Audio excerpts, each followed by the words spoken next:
Our next story is in Ghana, where security forces stand accused of expelling Fulani people who have fled from jihadist violence in Burkina Faso. Ghana says it is carrying out a repatriation exercise for those who wish to return. But the United Nations and the Fulani Union condemned the expulsions. Maxwell Suuk reports from the Tilli Forest in Ghana's Upper East State. A mobile phone is all that is left.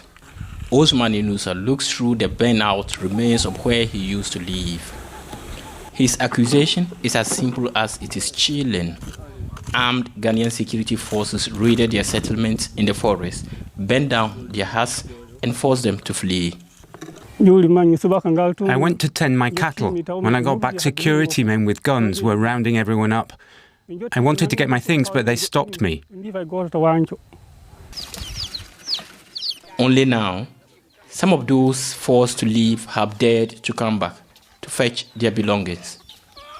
There's deep frustration, fear, and hopelessness. They said that back home they face attacks not only from the jihadists they had fled from, but also the civilian forces fighting back. Lots of those who Ghana sent back are locked up in Burkina Faso, and we know what will happen to us if we go back.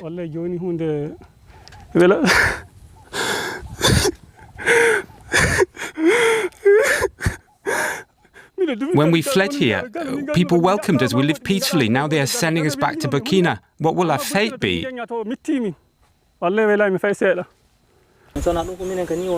Ghanaian authorities say the exercise is to help those who wish to return home, and it is a way to ensure only genuine refugees seek shelter. No one is targeting any Fulani. What we are doing is that we have our borders, and as people come through the normal borders, then we can control them. We know who is coming in and all that. We have porous borders, and with the porous borders, people come in. So what we are trying to do is to try to find out those people and to know who they are. The UN's refugee agency, UNHCR, has condemned the treatment of vulnerable Burkinabés and called for a stop to the expulsions. But Ghana's Ministry of National Security issued a statement denying the claims of forceful repatriation. It maintains that all returns are consistent with international law. Yet, secretly filmed footage shows security forces expelling asylum seekers, mainly Fulanese. Scattered settlements across the forest were home to several hundred Fulani squatters who had fled jihadist attacks back in Burkina Faso. Off camera and in plain clothes, this officer confirmed to us the Fulani version of events. We have voiced over his statement to protect his identity. In the first place, when they were coming in, we accepted them and gave them a place to squat for some time. Then we will register them as asylum seekers. But today, we are sending them back. The question is, what did we see in the first place when accepting them? Ghana and the UN High Commission on Refugees have set up this official reception center to provide for displaced people from the Sahel. So far, only about 500 asylum seekers are here, being fed and sheltered. This is where the state wants to keep all asylum seekers escaping jihadist terror attacks in Burkina Faso. But hundreds of refugees are refusing to move here, claiming they can make a living whilst in the camp. Ethnic Fulanis face hostility to their presence in other parts of West Africa too.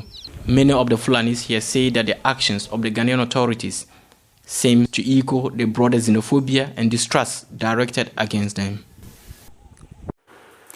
For the local Fulani Union, the expulsions are a clear-cut case.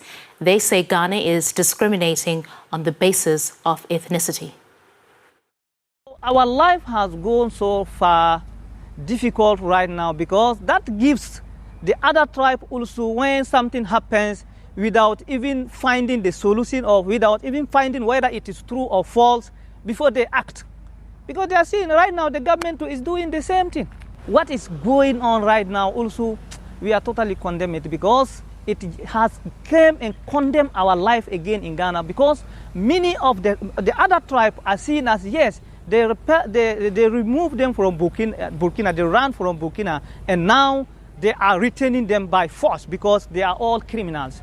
Meanwhile, not all Fulanis are criminals. Most of us are good people like the other tribe. For example, the reason why I say it is a discrimination is that there are other tribe, many tribe who have run to Ghana, and we did not see anybody being repelled or targeted to go back by force. And we want to make it clear that the people you've heard from in our report are Fulani refugees from Burkina Faso. But there are also Fulani people who have been living in Ghana for generations. They also say they are discriminated against and not accepted by local communities.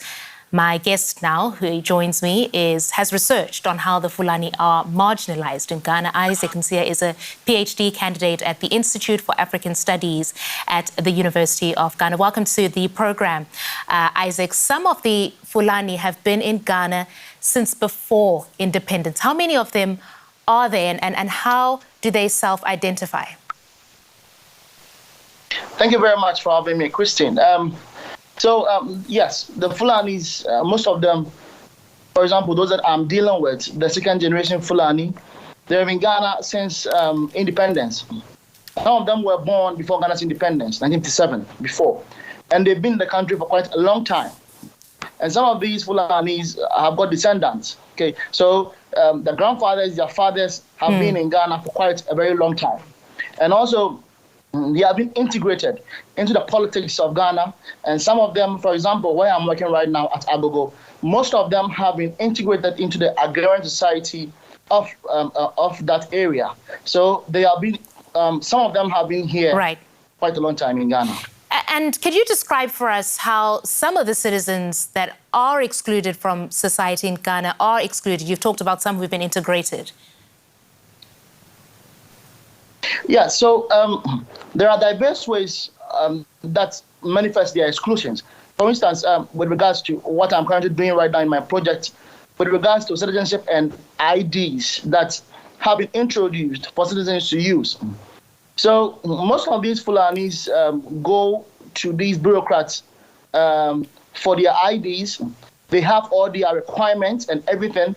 But at the mention of being Fulani, these bureaucrats say, wait. Then they use their own.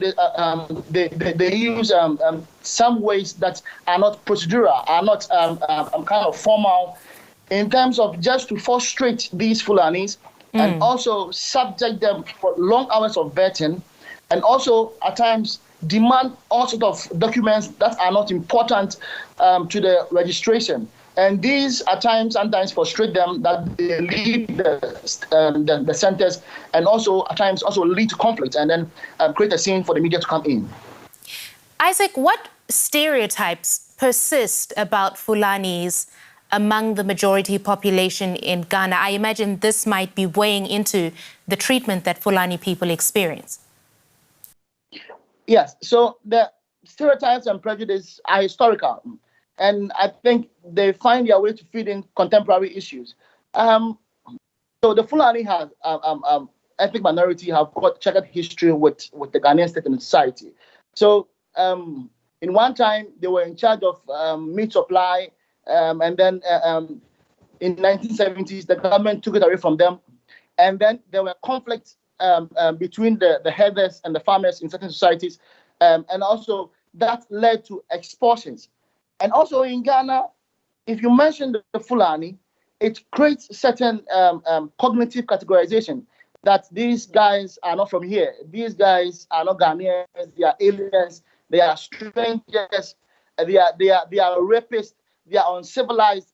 They are dirty. So a lot of issues have gone up that have actually underpinned their marginalization within the media and also the popular discourses. Yes. And we appreciate your insights. Isaac Nsia from the University of Ghana. Much appreciated. Thank you very much. Thank you very much.